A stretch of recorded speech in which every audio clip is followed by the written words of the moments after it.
Hi, my name's Steve Cross. I'm Director of Feather Perfect Falconry. And my name's Nicky and I'm also a Director at Feather Perfect Falconry.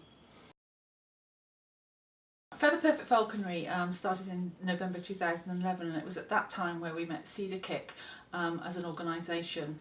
And as we're a community interest company also, we realised there was some synergy between the work that we did, and Judith and I worked out a programme together where we could fit the birds in with the work that she does. The children themselves learn so much by looking at how the birds interact with humans and also interact in their own environment with other birds, and they are just a pleasure to be around. They can evoke so many emotions through the children. They can think about how they're feeling through obviously their death and the loss or a bereavement that they've had, and we can teach them through the birds how nature deals with death and loss as well, don't we, Lisa? It is, because it's much a part of life. You can't ignore it. It's never going to go away, but it's how you deal with it. And if we can show the children that, well, this is how birds of prey, and then we can help them. And Pepsi, of course. And Pepsi, you're on film, don't you? Pepsi is a vital part of the structure, aren't you? Hey. So yeah, I think it is, and there's so many lessons that we can learn working with nature that we can then carry forward into our own lives, and hopefully that's what we've show the children today. We've talked about myths and legends and how American tribes have used eagles for centuries as symbols of afterlife and death.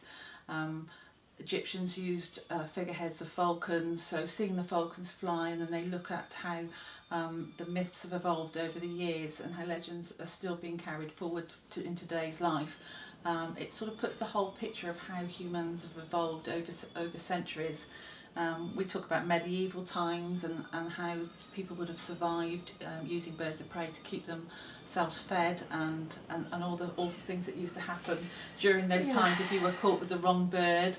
And it helps to get their perspective on life, doesn't it? How life's not easy for anybody. It's certainly not easy for a bird of prey in the wild, and then sometimes it's not even easy for a captive bred bird if they're with an owner who doesn't know how to look after them. So we can tell them stories of how we've helped and supported injured captive bred birds and how we've taken in injured wild birds, and that seems to get some perspective, doesn't it, as to how nature's working out there and how we have to respect it in order to get some perspective in our own lives. We have to respect nature first.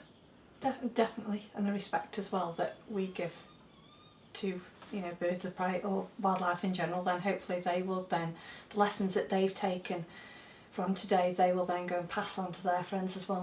They've got a friend that's had a loss or bereavement, and they can say, well, hey, come out, I know there's a great place to go, or let's just go out for a walk, or and help them take the mind off it. And we've taken them on and get out in nature. Yeah, we've taken them on a walk today, and sometimes for these children that's probably the first time they've ever been for a walk like that, where they've actually taken what to them is seen as almost a wild bird. It's a captive bred bird, but they see it as a wild bird flying free, going for a walk with them, where they can look at nature from a completely different perspective and think about all those things they've learnt with Judith over those first 2 days.